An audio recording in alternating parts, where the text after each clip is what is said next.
Wait. Before we start, just want to make sure we're clear here. While this podcast talks about sobriety, mental health, and addiction, it is not meant to replace professional medical advice.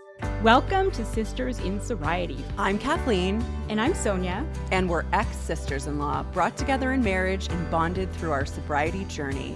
Join us as we talk sobriety, addiction, and everything in between. You're in for quite a ride. And our Substack is buzzing with amazing content, from creative mocktail recipes to insightful courses and reflective exercises. There is something for everyone. Don't miss out. It's a great way to add some extra joy and depth to your journey. Check it out. Welcome to Sisters in Sobriety. Today we have two remarkable women whose intertwined journeys illuminate the path from intergenerational trauma to healing. They are sisters Patti and Karin Clark. Patti has been on our podcast before and is an award-winning author. Her acclaimed books, This Way Up and Recovery Road Trip, blend personal narrative with practical tools for emotional sobriety and self-discovery. And Karin is a counselor and educator with over 35 years of experience. She specializes in addiction, trauma, and intergenerational healing. She is passionate about the power of the human heart and psyche to heal. Raised in a home marked by addiction and dysfunction, both sisters face their own struggles with substance use. Together, they've not only broken familial cycles, but have also dedicated their lives to helping others find healing and purpose. So today we're going to talk about their experiences, family dynamics, addiction, and the transformative power of sisterhood. Welcome, ladies. Thank you. Yeah.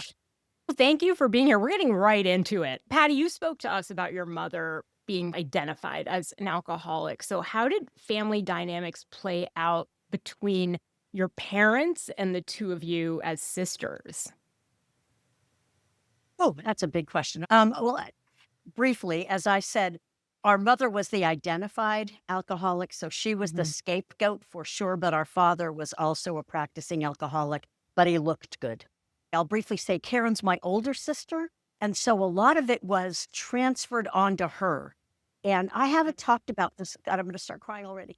I haven't talked about this a lot in past interviews, but with Karin here, I just really want to say just how instrumental she was in stepping up. My mother died when I was 16. Karin was 20. And she basically invited me along to things and took care of me in a way without becoming a mother, but was a real present big sister in a way that was amazing. And so I just wanted to say that to everybody, Karin, because I love you. That's so lovely. So we know there's a lot of dysfunction in my family. But because my parents were so dysfunctional, it really affected my relationship with my brother. Without really realizing it, we were pit against each other, and I don't even think they meant to do it. So was there anything in the family dynamics between you two? Yeah, absolutely. I'm sure that you've done this in other podcasts or in your own work, but there's the identified roles in a family system. That really originated back in the 80s, well, even before that with Virginia Satir. And then John Bradshaw made it incredibly famous, as did Claudia Black and some of the real revolutionaries in this field. So I was the first child. I was the hero. I was expected to get perfect grades. I was expected to be perfect. I was expected to be strong and resilient when I was super sensitive. And it wasn't like I had to babysit Patti, but it was expected that I be the older sister and that I give in and I relinquish, and I already felt as though I didn't have enough. So I would get angry, and that's the way that the pitting against each other really started. And because I was the hero and I was serious and I was pushed in school and I was pushed to skip a grade and all of those pieces, Patti was able to take on a more playful role And I was jealous as hell because she was cute. And I was just serious and silent. So the dynamic was there from the very beginning. And and it's just so clear in most family systems. It's like what Virginia Satir said is all systems do this. It's just that the more dysfunctional the system is, the more prevalent it becomes, the more pronounced it becomes, and the more boundaried in our roles we become. If it's healthy, we can move around in the roles, but that wasn't the case. So, and on top of that, I became my mother's caretaker, and I wanted to save her, whereas Patti just wanted to get the hell out.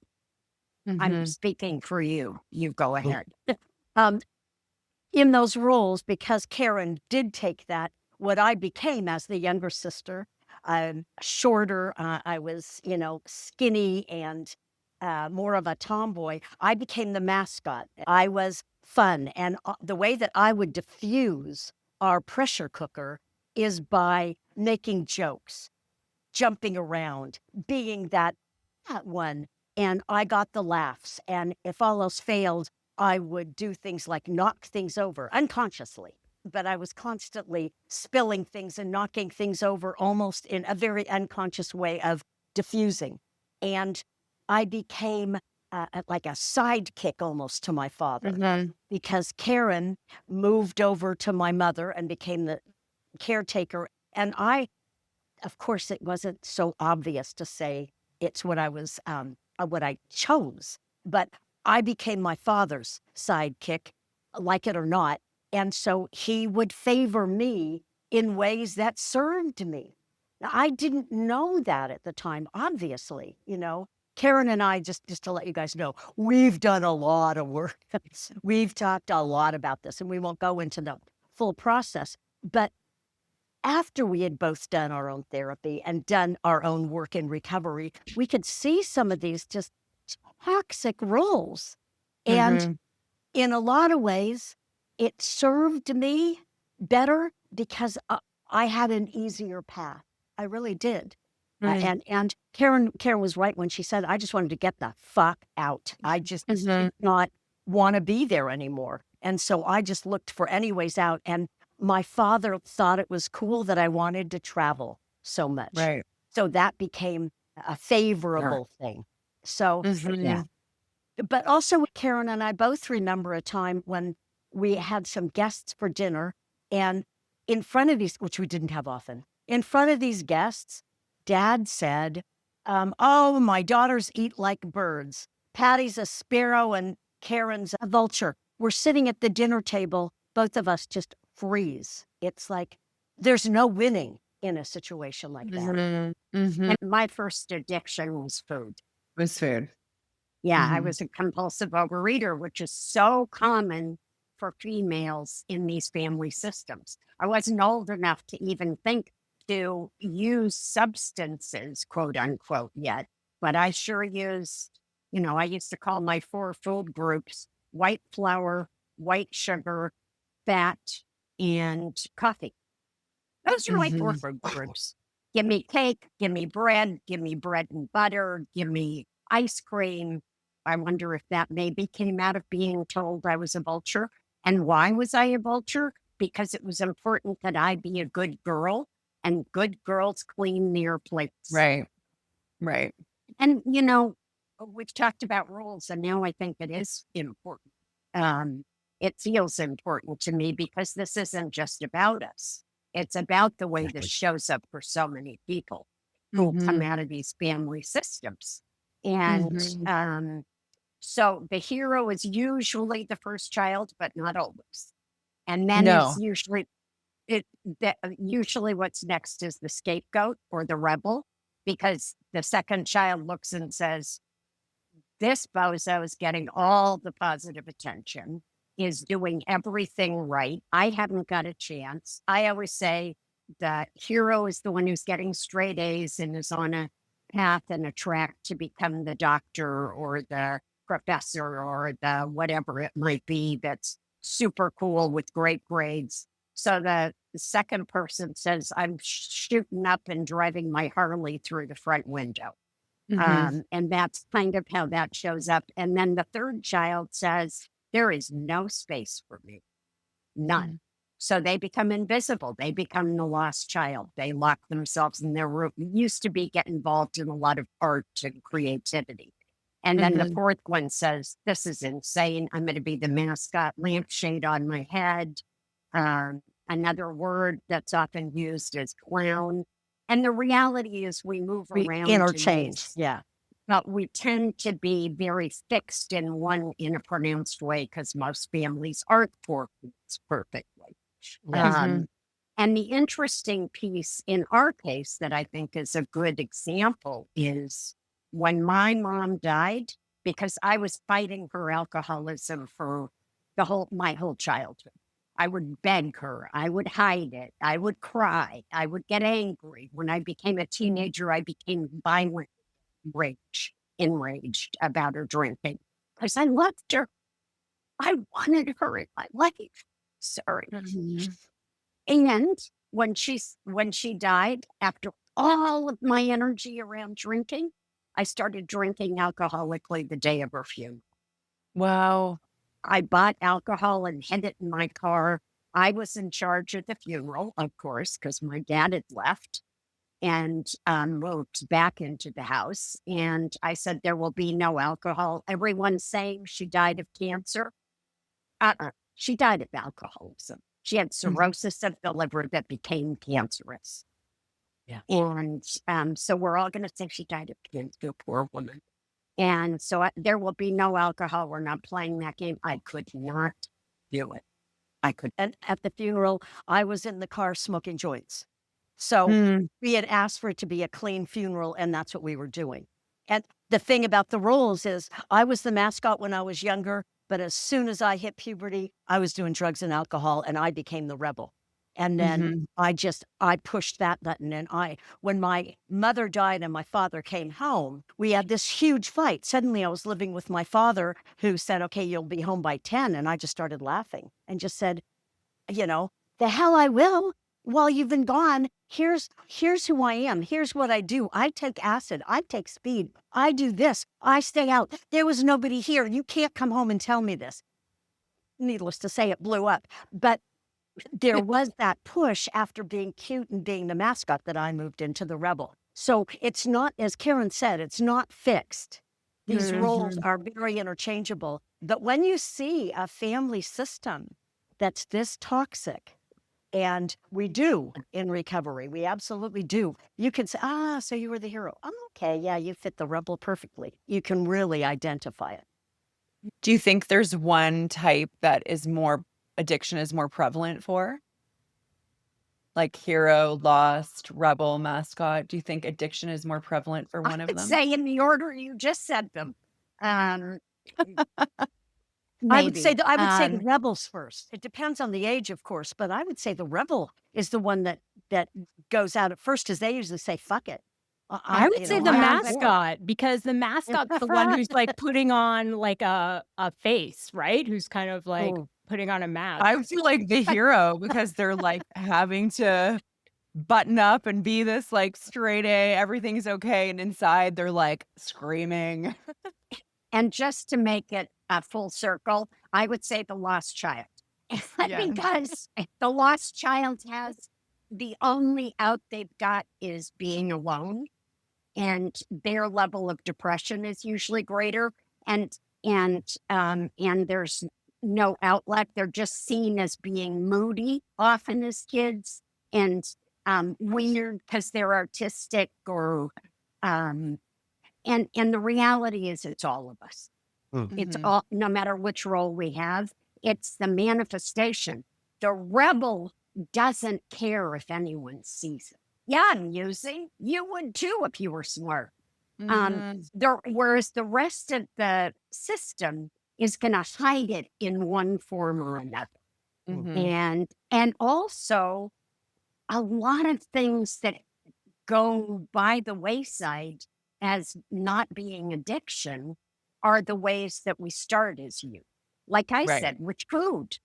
Nobody pointed at me and said, "Oh, you're a full-blown addict," even though I was sneaking into the kitchen where my mother was sitting drunk with her back to me, and I would make 8 to 10 to 12 pieces of French toast with maple syrup and take them back into my room and eat them at 12 years old. Mm-hmm. That's full-blown addiction. My first So addiction was food too, Karin. So I understand I that. bet you're the hero. I am. Yeah. Yes, I'm an only child, but Mm. I am a hero. You still have a Yeah, family yeah, I'm role sure. in a Oh, family yeah. Yes, system. you Oh, too. absolutely. And I use this role system in my couples work. So I've done a lot of deep diving, and I would go between hero and mascot, but I'm definitely hero. I wonder if Yeah. more pressure when you're an only child to fulfill all the roles. Or to fit into one role and Yeah. stay there when you can't. For sure, for sure. And some of it's avoidable and some of it's not, right? Like I think you said at the beginning, when there's a dysfunctional family, the roles are more prevalent, but they're always these roles. Like there's always a role in a family system. Yes. Yeah. Yeah. Yeah. I wanted to ask, what is both of your first experience of using substances? And do you remember if you were trying to escape or soothe? Now, I know, Karin, you talked about food being your first substance. But do you remember if you were trying to escape or soothe? Maybe soothe, but I didn't have that word. Yeah. It was more like I'm. It was always sweet, and what I wanted was to feel filled up. What I wanted was some sweetness. But I didn't have that language, Mhm. to match the metaphor I was using to show the world what you Mhm. know, it's so metaphorical, but it's so unconscious. Mhm. Yeah. So For me, it unconscious. was absolutely to numb out and not feel the intensity of what I was feeling. And it was almost drugs and alcohol at the same time. I turned Mhm. 13 and it was between 13 and 14 and everything hit. This was the Bay Area in I was just going to say, but did you really know that's what it was then? In retrospect, yes. At the time, no. At the time, I was having fun, but I knew Exactly. I knew what I was doing was not feeling, but I didn't know. I couldn't have put words to it. No, Right. exactly. Exactly. But what I was doing was having fun. But I had fun much more than anybody else did. In terms of when I started drinking, honestly, I was drinking to blackout almost from day one, almost from day Mhm. one, and every single weekend we were, we had a group of us either drinking. I started drinking, smoking weed and taking speed all at about the same time in junior high. And it exploded. And it really was like, oh, okay, now I can be okay in my body. Oh, and I wouldn't have known I was numbing out, Karen. That's true. But what I did know is I was okay in my body when I did that. Whereas Yes. before that, I was not okay in my body. I was gawky. I was skinny. I didn't belong. I always felt like I was running to catch up. And that's an interesting metaphor because now I walk faster than anyone I know. And part of that is because I always felt like I had to hurry to catch up. And so now, and it just, I've embodied that. But it was absolutely about, oh, okay, I get it. I'm okay in myself now. And so there was some consciousness about it. And that was, alcohol was first, but speed and I was never all that crazy about weed because it slowed me down. So I liked speed because it sped me up because So, what were the early signs that drinking wasn't just about partying, that it was something deeper? Something more serious. Yes, Yeah. That it was an issue rather than a choice, correct. and that it was dangerous or scary rather than this is cool. Look how Yeah. cool we are. Yeah. Mhm. Um, that happened fairly early on for me. I would say I was probably about 25. I was blacking out. I didn't drink in order to black out. I didn't have a choice. I blacked out because I drank too much and my body was getting saturated. And it was the disease acting like the disease of alcoholism in our brain and the dis-ease at the very least, even if you don't believe in the disease model, which a lot of people don't anymore. But I do see dis-ease with the hyphen whenever I talk about it. And so I was probably about 25. And that didn't stop me. I remember sometimes when I'd have a hangover and be in that process, and the recovery usually took 2 to 3 days, I would get scared about what was happening. But I had convinced myself that my mom was an alcoholic and she sat at home and drank. So I went to bars. So I was fine. And that worked for a while. What really happened for me, honestly, is I started getting in trouble with the law. Okay. I now see my higher power as being the police. You know, if they're going to intervene and knock on your door, it's like, hello, Karin, this is your third DUI. And so that was an impetus and a major impetus. And it wasn't because I saw it as proving I had a problem. It was because it caused fear. I started to be scared that I was going to jail. And that's been a theme for me.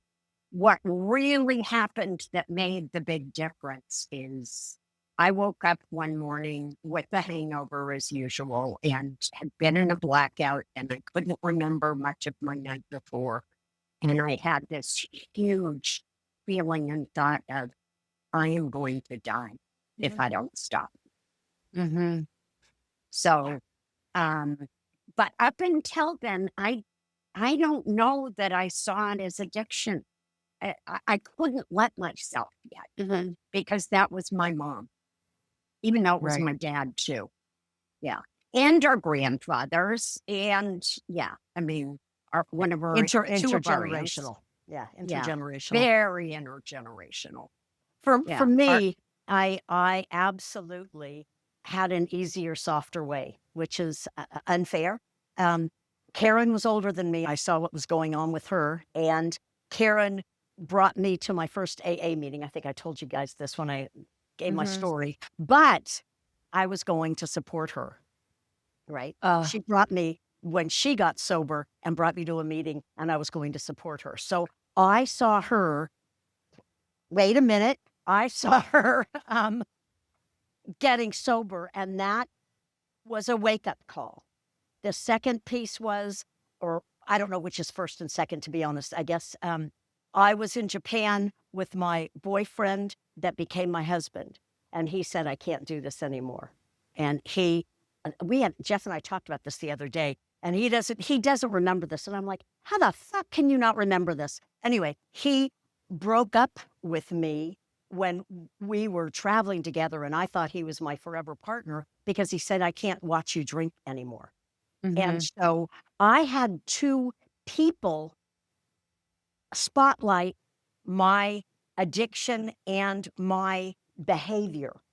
And then finally, the last piece is I went to a psychic, and she pointed out things and said, oh, this is interesting on your chart. And she said, is there addiction in your family? And I said, yeah, my mother died of alcoholism. Oh, how about this? Well, my dad, he's still a practicing alcoholic. Makes sense, but how about this right here? So, well, my sister actually is an alcoholic, but she's in recovery. She goes, oh, that's wonderful. Congratulations. But there's this, Patti.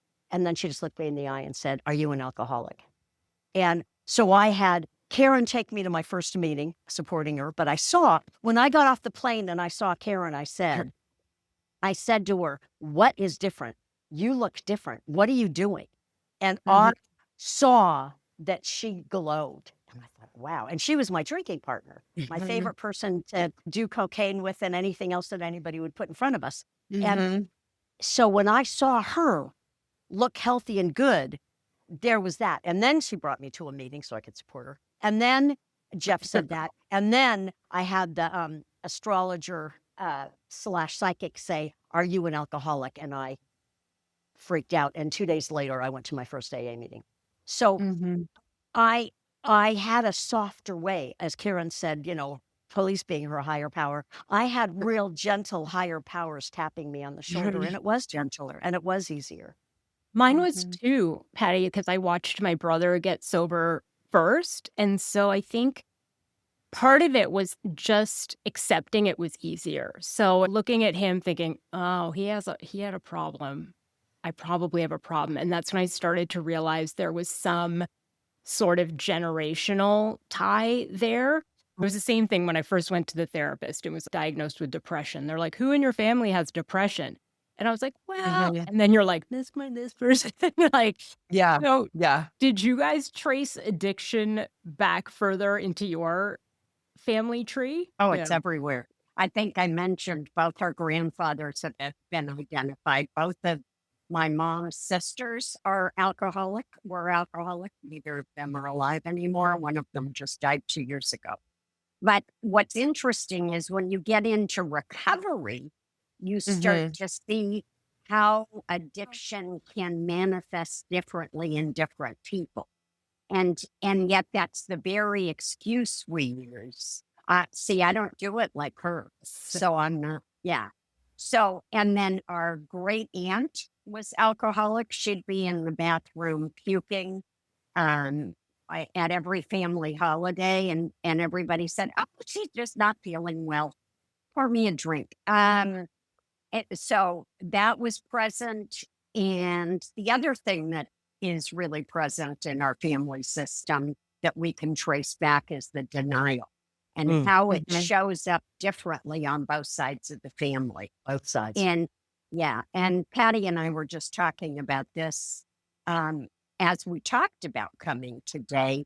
And we've certainly talked about it before. And I'll just say a little bit and then you can go into more, Patty. But on my father's side of the family, look good is so important. And being cheerful, good Catholics is really important.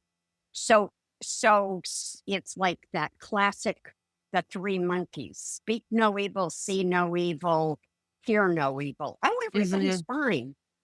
Everybody's fine.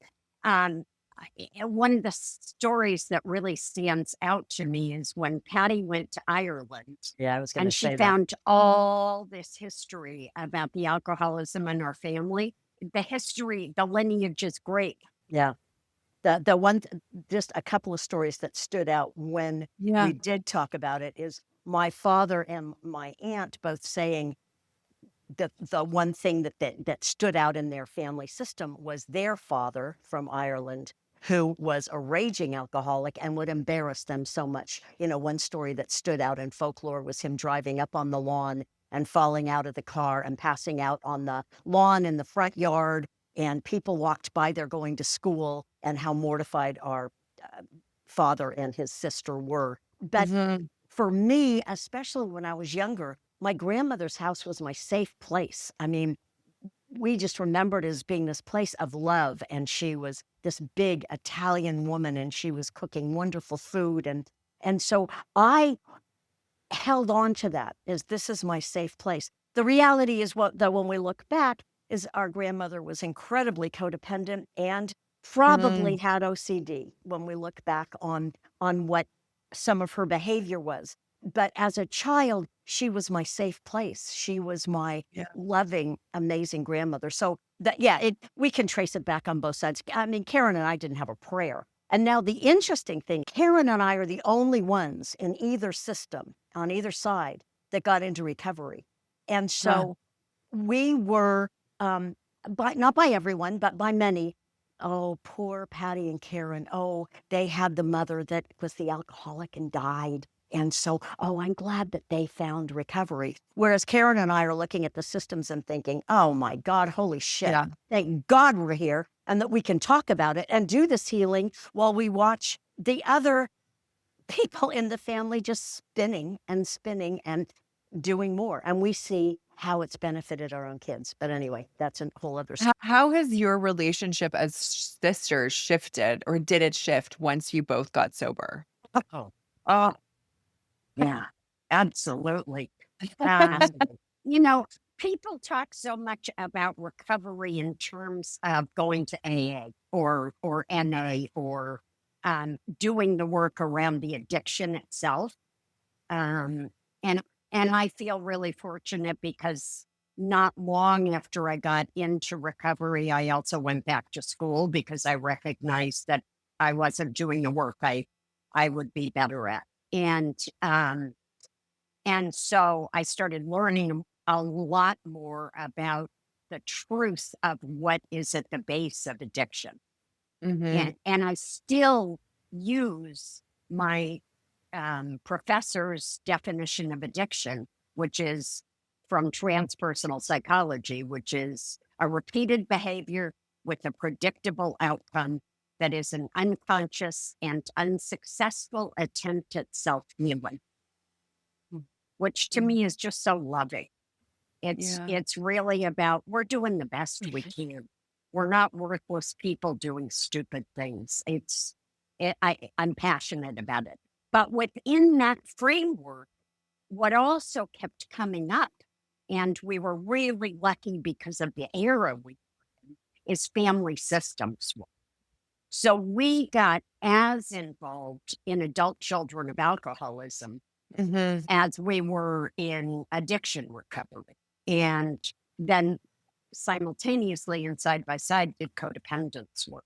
And so we were unpacking our family system within, I guess I had about 3 years of sobriety at the time. And Patti, that meant you were pretty new to it, but we did it together. And it just made all the difference in the world because Absolutely. we started forgiving ourselves for being stuck in these toxic patterns that we were in. And we also started being able to say out loud things that were forbidden to say in a toxic family system because they were secrets. Yeah. Mhm. And John Bradshaw used to say over and over and over, secrets are our sickness. That's where our sickness lies. And Mhm. so speaking that truth out is how we get free. Yeah. Um, Exactly. and we had, I'll let you share more about your side of it, but we had some times that were very challenging where our old hurts would come out because of how we felt slighted or, seeing each other's chaotic, toxic behavior, and we'd move away from it and then feel guilty about it, but feel like we had to survive and the other person was hurt. And we were able to bring that out and let some healing. Yeah. Mhm. So yeah, it's impacted our relationships Completely. significantly. Completely. And the thing that's interesting to look at is, as I said, Karin was my favorite using partner. Absolutely. Yeah. And Yeah. we'd buy each other drugs and alcohol for our birthdays, etc. We'd go off together Wow. for celebrations. She was my favorite person to get high and drunk with. But in getting clean and sober, we did our own work. And then, as Karin said, we did ACOA work and we started seeing the patterns.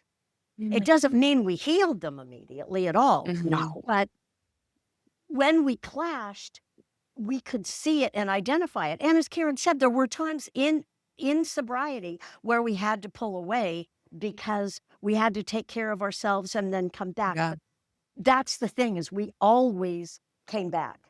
And each time we came back, we got stronger.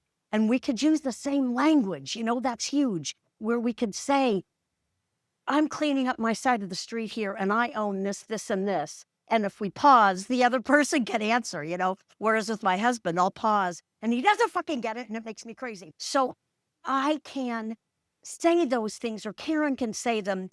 We can acknowledge it. We can thank them and then step back and own ours because we learned the language. We Mhm. learned how to operate in the system. And we've both got a lot of sobriety and clean time under our belts, a lot between both of us. And we both relapsed about the same time and then came back in at about the same time. So we've got a lot of history. But even now, I find that sometimes we go into the swinging silver balls because, I'll do something or Karin will do something and we have the old toxic reaction. Mhm. And then when I react to her reaction, she'll react to my reaction. It happens, but it's so much shorter. And we Yeah, can own it. And we can say, oh, wow, I see what just happened. I see. That's the thing is we see it. Yeah, absolutely. And when I think back to our old arguments, it's so our patterns would show up. Patty's already said she was the rebel. She was really good at extricating herself and leaving. And that made me despondent because my biggest issue was abandonment. And so Okay. it felt personal and it would be terrifying. And it would feel like she was leaving forever. And so as the unhealthy person I was, my reaction was grief, but it was also rage because I was trying to pull her back in. And so, and now we see it. It doesn't happen that way anymore. And if she needs space, I don't feel like I'm going to die in, which is how I felt. And she doesn't feel like if she doesn't run, I'm speaking for you, but in my sense, if she doesn't run, she's going to die because she's going to get sucked into this place and never get out. It's just, yeah, the process of recovering yourself. And that's the truth. That's what we do in recovery. We don't just put down a drug or alcohol or food or whatever it is. We recover ourselves, our deepest truth, our hearts. And we start to see our value instead of all of our character defects. Yeah. You know, one of the things about recovery is if you're doing 12 steps, especially, which is beautiful and I love it, but, you know, look for your character defects. Well, it's like if you grow up as an adult child of an alcoholic or addict or other dysfunction, that's all you do is see your defects. The real healing, you see your beauty, see your gifts, acknowledge them, own them, be able to start to feel like you can stand up and sit up straight and be part of the world and not be worthless. And when the two of us come together from that place, oh my God, it's just, It's really beautiful. It really is. And adding to that, as you know, as these products of the system that we were brought up in, we have a shitload of codependence as well. So, you know, we haven't even touched on the codependence, but seeing it, that's the other thing that we can identify. We're not just two old addicts that just aren't using anymore. And we have all of the sticky, slimy, codependent, caretaking stuff, you know, that tarry, sticky stuff that it takes a lot to extricate. Dear God, you know, and again, I go back to thank God we did ACOA work. But it's not just as Karin said, put down your drink. And it's not just, you know, creating these firm boundaries. You know, it's so much more and learning to love ourselves first. And then, all of that. So, and most people that I know that are products of these kind of family systems, which is a majority of the people that I know, are carry all of this. I know very few people that are just pure addict and no codependent. Plenty, you know, and I know a few codependents that haven't picked up a drink, but their addictions show up in other ways. So I think it's products of these kind of toxic systems. We learn to survive, and as Karin said, we survived. So you know, that's huge. But the one thing that really hit me just then that feels important, that was part of that era as well, that I don't hear talked about as much anymore, that I think is vital. There was a book around that same time frame by an author named Ann Wilson Schaaf called When Society Becomes an Addict, that really speaks to how addictive the entire culture is. And I can only speak from being in America because that's where I grew up. That's what I saw. That's what speaks to me. that's what capitalism breeds, because it's always being one up, it's always being better than, it's always having Yeah, more.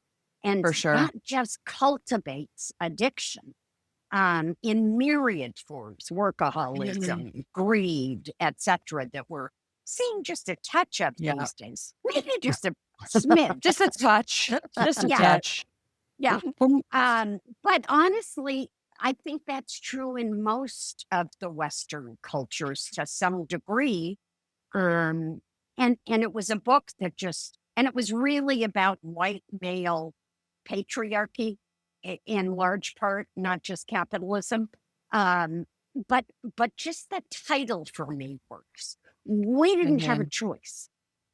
You know, you're born and bred in a system, and then your family system is adapting, and when it doesn't have healthy adaptation skills, it blows up and shows up as toxic right. family system. Yeah. So yeah, I don't know, that seems powerful to me. That is truly powerful. And I think also what is powerful is that codependency piece, another like maladaptive mechanism. And so the hardest thing I think I've ever been through was when my brother relapsed. And I was so codependent that I thought, well, we just have to fix it. Let's just go to a meeting. Let's do this. Like, then you do this, and then Yeah. you'll do this. And he was like, fuck you. Just go fuck yourself. Yeah. And so what was it like for the other sister when one of you relapsed? And I guess it's happened with both of you. What did that feel like? And was your instinct the same as mine, which is like, let's go to a meeting, let's go to rehab? I'll speak on this first because Karin relapsed first. And then I followed her because, you know, she's my big sister. And if she did it, then I can do it. It terrified me when Karin first relapsed. It terrified me. But we weren't living in the same place. So I didn't have that same response. It scared me. I was sad. And boy, maybe I don't remember that well. We didn't talk about it much. We sure didn't talk about it that I remember. And I think I relapsed within a year after you. I was going And- to say within 15 minutes, but maybe my memory isn't all that great. Maybe it was a few months, but it was a pretty few close. months. It was close. But we had both pulled away from going to meetings. We both had shit going on in our lives. And when I can say, as the younger sister in watching, when Karin relapsed, it gave me permission. So that was part of it. It scared me because I knew I wasn't real solid in my recovery. And watching her, I was sort of watching like, is this okay? Is this okay? What is this? And I remember the knot in my stomach, like it really scared me. And then Karin got into recovery before me the second time. And I'll let Karin go into this, but what I do remember vividly, I was in New Zealand and Karin was in California, and we'd get on the phone and I'd talk about the ways that I was drinking safely, you know, I mean, like, well, I'm making sure that I have several AFDs, alcohol-free days. Remember those? And I would talk about being tipsy and not drunk. And oh no, I'm not drinking that much, and making all of these stories. And Karin would say things like, so why are you drinking at all then? And I was like, oh, well, you know, on whatever fucking excuse I was making. I don't know which one it was, but I do remember, the initial thing was scared. And then I thought, okay, I guess I can too. So that was me. Karin? Well, during that period of time, I do remember talking to you. I really remember sitting on the couch talking about it. And one of the things that just really stood out to me, and of course, Patti is going to need to speak to her. I know part of it was doing it together. It became permissible, acceptable, fun. Like we can do this. We're so strong. We have so much recovery. It won't be a problem. Yeah, and exactly. And all of those different feelings. Yeah. But what stands out to me the most about relapsing is I used all those excuses. I know so much, it won't be a problem this time. I used all those excuses, but the real truth was I relapsed because my marriage was so awful. And I had a little girl, and I couldn't hold the truth of those feelings and keep the marriage going. But I didn't feel like I had a choice. So I became a part of a group of women that drank wine. Because, of course, that's the whole Yeah. thing, right? Yeah. Women who drink wine together, glow in the dark. And then when Patti and I could drink together and we could, I still remember this feeling of, as long as I keep one pinky extended and drink out of a cut crystal glass, I'm fine. Except that after the third one, I'll drink out of your shoe. So Right. maybe not so classy. And I do remember when Patti didn't get sober and I was concerned, and knowing that I couldn't say much because I had just gotten sober again. Who am I to say anything? And yet I was really concerned. And besides, I wanted a playmate in sobriety again. Yeah. And wanted us to be doing it together because our work had been so rich together. Do you feel like you've broken, both of you, the cycle of addiction, or are there Mm. things that still show up in your lives? That's a great question. Such a great question. Yes, things still do show up in my life. And let me just answer the question on a different note. The difference is our kids.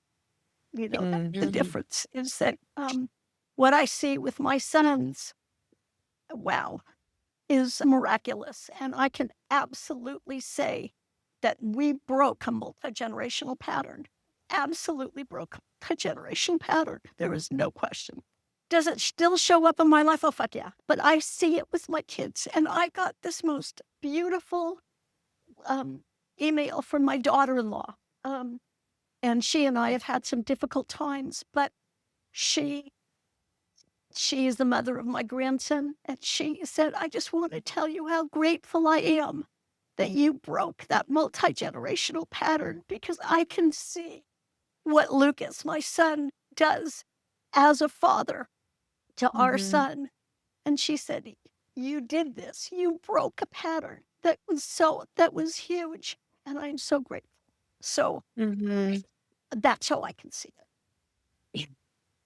And a slightly lighter, a lighter tone, because that is beautiful and powerful. I think a really important piece is our kids don't do excess.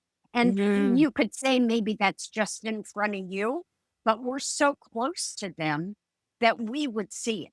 We would absolutely see it. And the lighter piece that I was going to use is when my daughter and I will be talking, and my daughter will frequently say things like, gosh, Mom, is drinking an issue in our family somewhere? You know, it's or addiction. Is it? I haven't heard you say that since yesterday. You know, it's just it's been a part of her life to such a degree, not heavy-handed. I don't think Patti did ever either. Be careful or watch out or none of that, because it's like you've got to make your choice and walk through it in your life, however that shows up, and I'll be here 100%. But nonetheless, it's, you know, I'm sober, and my daughter's been to meetings with me when I've spoken, for example, and sat in the back and cried because, you know, it's things when we relapsed, she did see things. Nothing like what it used to be like in my 20s, but nonetheless, it's been present, and that's not easy for me to own. And the family patterns that I hadn't yet healed, that were so unconscious, that she's had to experience and that we've been able to talk to or talk about. I think it's absolutely amazing what we can do when we break those family patterns. And the other thing that stands out to me that feels true, and I may be in total denial, it would not be a surprise, but I don't think so. I fully believe that with all of our kids, if they had a problem and they were worried about it, they would come to us and they wouldn't be ashamed and they wouldn't try to hide it from us. So that feels like a miracle considering what we can trace back For in sure. I think generations. those are such huge wins, both of you, what you've added. I know thinking that I have a child and there's a history of addiction with me and one with her father. I I honestly think that's such a huge win. If I could say that one day, if I could in 20 years say that my daughter, I'm gonna get emotional. Yeah. Yeah, It's huge. it's huge because you worry about it when you're raising them. course. Once you're conscious of it, Yeah. it's like, this Yeah. isn't just because I'm sober doesn't mean that my child is going to escape this. No, And not no, have no. to do this in order to get through this. That's right. And it still could happen. Our kids Yeah. are like, you know, Absolutely. 30, either side Yeah. of 30. Yeah. So Yeah. why Kathleen is emotional is so I have three nieces. One of them is Kathleen's daughter, and the jury is out, right? They have experienced this, unfortunately, because of my brother, very similar trauma to us. And so I try to think about what would help them and if forgiveness is the answer. Do you think forgiveness is necessary to heal from family trauma? I'm really easy to forgive. But I don't know how much that helps. Oh, I'm going to let Karin go into detail about it, but I'll just jump in real quick first to say absolutely. It's vital. And just one piece before Karin can elaborate more, but it has to be done in time because what I've always said is if you just jump directly into forgiveness without going through the grief and the pain, it's like having a dirty wound and putting a Band-Aid on it. It just festers. It's got to be cleaned out and then move to forgiveness. And I've known many people that just say, well, I've got to forgive. I've got to forgive. And it's like, well, first you have to process it. First, you've got to let that anger out or that pain or that grief and then move to it. But I'll let Karin go into it. Well, I think that was a big piece of it. And it is, the phrase I used to hear is, it's like having an amputation and putting a Band-Aid on it, you know? Like, let's just pretend everything's fine. The phrase that we grew up with was forgive and forget. So when someone told me I had to forgive, that I bristled because no, I'm not going to forgive. Let's look at what really happened. I'm not pretending anymore. So forgiveness is really about processing my grief. It's about walking through the pain that I experienced as a result of the things that happened, and then really learning that my reaction was my reaction. Somebody else would have a very different reaction.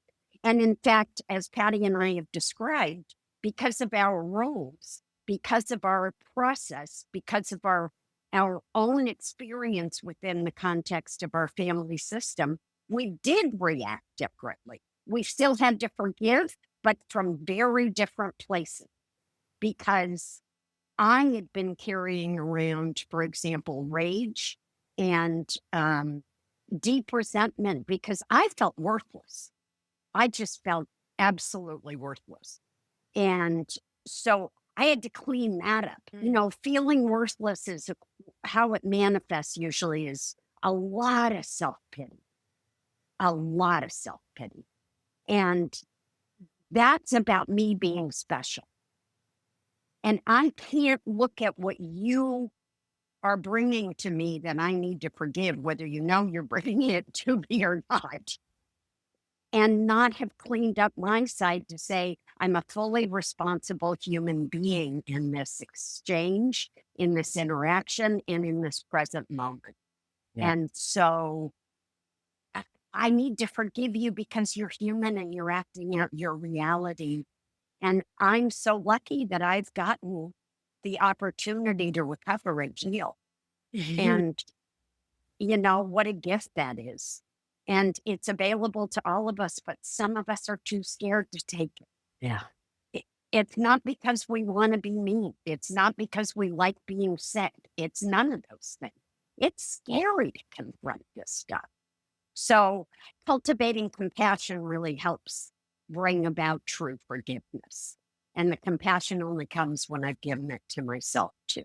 And, that sounds good. Trust me, in 20 minutes, I'll be beating myself up. But it's just such a huge journey. It's such a big process. It's so forever. Yeah, it's so forever. Yeah, That's forever. exactly right. And my favorite quote is the quote from Annie Lamott that says, not forgiving is like drinking rat poison and expecting the rat to die. Yep. So ultimately, the important thing to remember for me is I need to get the anger and the pain out, and then I'm going to forgive for me, not for you. I'm going to forgive so that I can move on, because otherwise I'm carrying it around and it's not healthy for me. So, Yeah. And as so many people say now, because the era of the way work is done now is really different from the models that we've been talking about. It's about boundaries, and it's about facing your own trauma, and which is all really important. But it is what has come out of that. There are people that we must forgive for our own well-being that we may choose not to interact. exactly. Yes, because we'll keep getting triggered in a way that's unhealthy for both of us. Exactly. It's more like, I'm really sad for you that you haven't been able to face these demons, because they are demons. But I also know that for my well-being and for me to remain compassionate toward you, as opposed to brutal toward you, I need to take a step back and keep that space between us. Yeah, at least for now.